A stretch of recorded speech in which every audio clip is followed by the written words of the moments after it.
Yes, welcome to the Pharsyde channel. This is our series on business owner challenges where I sit and chat to other business owners about their business building journey and their challenges along the way. Today we are chatting to Dominique, and Dominique has an amazing education company in South Africa. So I'm quite excited because education is close to my heart. Dominique, tell us more about your business and what you do. Hey, Tamron, thanks for having me. So I don't know if you remember when you were at school, there was probably, I don't know if there was any school subject that you absolutely loved. I was quite a nerd, I'm going to be honest. And well, I'll say that like people who know me don't know that I was a nerd. I was a nerd, a proper nerd. But there were definitely subjects I didn't like mixed into the ones that I did. Yeah. And how did you feel about those when exam time came around? Oof, yeah, no, you never want to do those ones.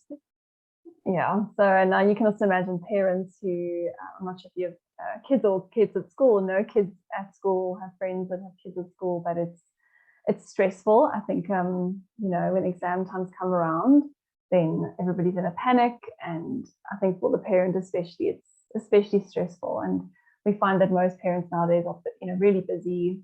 A lot of both parents work very often. So what we do is really help connect families to their learning solution, whatever that is, to help them solve their problem. So their problem could be that maybe their kids are not doing well, or the child's not doing well with a specific subject, let's say maths or a language, or perhaps they just need to build up their confidence, or maybe they're trying to get into varsity for a specific subject.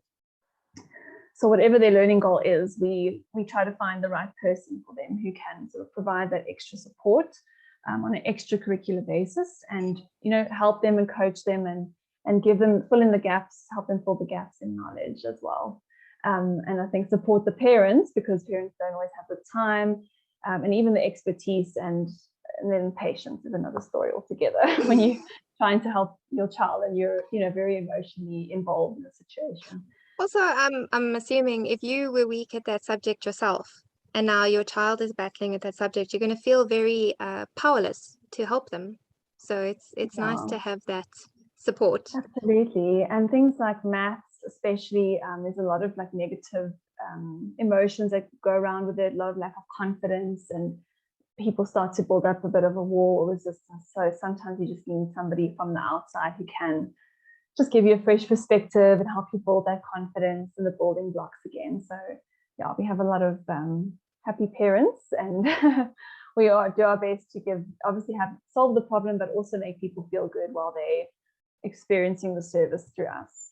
That's amazing. And what made you go into education in the first place? Were you a teacher or just passionate? Not actually.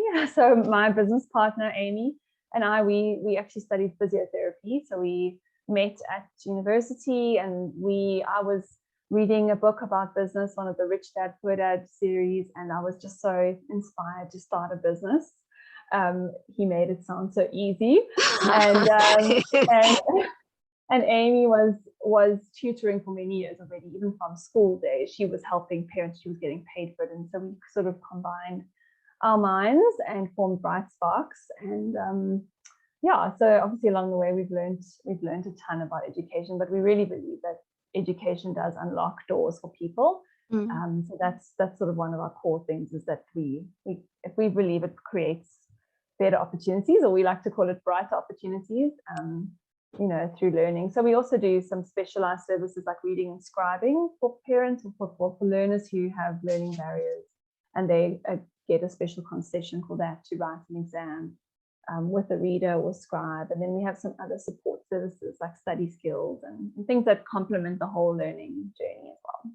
That's really cool though, because I think maybe also not being a teacher has helped you in some ways, because when we're really good at something, we tend to be very focused on that thing. I opened an accounting company because it's good at accounting, and it's not the same thing as being good at running an accounting company.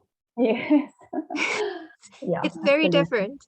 So you've got to learn other skills and you've got to see things from a different angle. You know, and if you had just Mm, been a teacher, you probably would have only seen things from a teacher's perspective, whereas yeah. you came in into something that you're passionate about, but you saw it from a completely different angle. And so you've provided a whole series of support services as well as the education, which I think is very cool. Thanks. Yeah, I think I don't know if you know the E-Myth series. He talks about wearing the technical hat, the manager, and the owner. So I think you're constantly, I'm sure as an accountant, you probably were often wearing the technical hat and had to sort of put that off and put the entrepreneur hat on, which is completely different. Very different, yes, Yeah, especially from it's accounting. cool. Absolutely. Yeah. And what would you say has been one of your biggest challenges in building up your business? I always think of the quote, I think it was Edmund Hillary said that the mountains we climb, it's not the mountains we climb, but ourselves, something along those lines. I think Yeah, I'm getting yeah. the quote spot on, but it's not the mountains we climb, but ourselves. So I think internally it's been that's probably been the journey of, you know, highs and lows and just dealing with the emotions around the business. You know, someone introduced me to a book by Debbie King called Loving Your Business. So learning to love the business. Sometimes it goes through phases where you just feel like it's hindering all your ambitions, or you're just feeling stuck. So I think the internal journey, but then of course along the way, you know, you have things like competition and COVID, pandemics thrown in the mix, staff related dramas and as such. So all of that just I suppose adds to the normal types of highs and lows of a, you know, business owner. But for me, very much internal, I think. I think that's quite an important one to highlight though, because it's one that maybe a lot of business owners don't always want to admit, is that they battle mentally with things. You know, we want to appear strong. Yeah. I'm very big into mental health. I help people. One of the things that I like to do is to I call it burnout coaching, to help you get out of burnout, but preferably to stop you from getting there in the first place as a Yes. business owner. So I'm very aware of mental health, but I'm also very aware of the fact that a lot of business owners don't want to admit when they're battling. You don't want to say that you've lost hope or that you're feeling depressed or even that you've reached the point that you actually hate your business. And it happens. It's a very lonely journey. You know, it can be Yeah. very lonely. So the support system is so important. But I think you do learn that over time. But it would be good to have that early on in an entrepreneurial journey, for sure. What would be your bit of advice if you were chatting to someone who's about to open a business now? What would you tell them that you wish you'd known right at the beginning? I'm going to be meeting with someone next week, so let me think. This is a good preparation. I do. Well, I think from our experience, you know, when we first started, we didn't have funny enough, speaking about accounting, we had an accountant, but it was somebody's friend of a friend, one of our, you know, partners at the time, their lecturer, and we just kind of fell behind on all our initial returns, and it was just a big mess, like 5 years in, you know, for somebody to clean up. So I would definitely suggest trying to get a few ducks in a row around that. The other thing would be to just familiarize, especially when you're starting to hire staff, you know, not freelancers per se, but actual employed staff, to really just get familiar with the basic conditions of employment and speak to somebody in HR, either consultant or a friend in HR. I mean, I had a lot of friends in HR and they gave me some hugely valuable advice on hiring and how you need to follow a specific process. And that's really helped us a lot over the years. I try to keep keep up that type of skill and keep improving with every hire we do. Just keep making it better and better, because your team will be they will make your life amazing or they will make your life miserable. It's like there's no in between. And Yeah, it's true. Yeah. So yeah, I'm happy to say we have an amazing team now, but it took a lot of work getting there. That is excellent advice. That is such good advice. Thank you. I'm sure anyone watching, if you're watching, take note if you're about to open a business, because yes, it's something we don't always think of. We've got this great idea and we're very passionate about what we do and we want to go change the world. But in order for you to keep changing the world and keep making your impact, you have to have your governance in place. You have to have a business that's running. You need your systems and your paperwork and your people. And you want to look after those people as well if you want them to look after you. So I think that's great advice. Thank you very much. And I think just to add to that, I mean, that's very much internal focus, but you really do have to look at your customer base and who are your customers? What are they actually wanting? You know, it doesn't help. I think you can make amazing cupcakes, but there's 20 other cupcake producers in your street. And, you know, what is the need? What is the pain point actually? What is that person's pain that they're feeling that you can provide a remedy or a medicine for? And I think keeping tabs of that, because as an owner, and when you start to bring people on, you can lose touch with what customers are needing. And so it's important, I think, to keep kind of abreast and make sure you've got the structures in place to get to hear and get a sense of what customers are needing. Oh, that's so true. Absolutely. Yeah. Especially since things can also change. You know, what your customers want this year might not be what they want next year. I mean, you mentioned COVID earlier.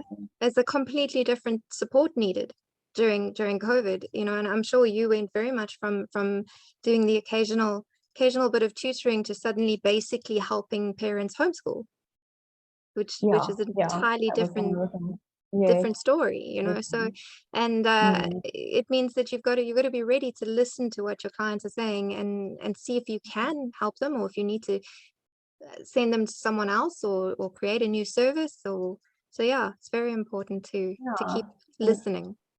Absolutely. And I think especially when you've been in a business for maybe over 10 years, you know, you start to think, what's next? What does the future look like of this industry or space? And I think that is what really helps you, is knowing, you know, what the data is saying, and what parents or us parents, before, you know, customers are saying they need, because you don't want to end up irrelevant as many businesses do at the end of the day.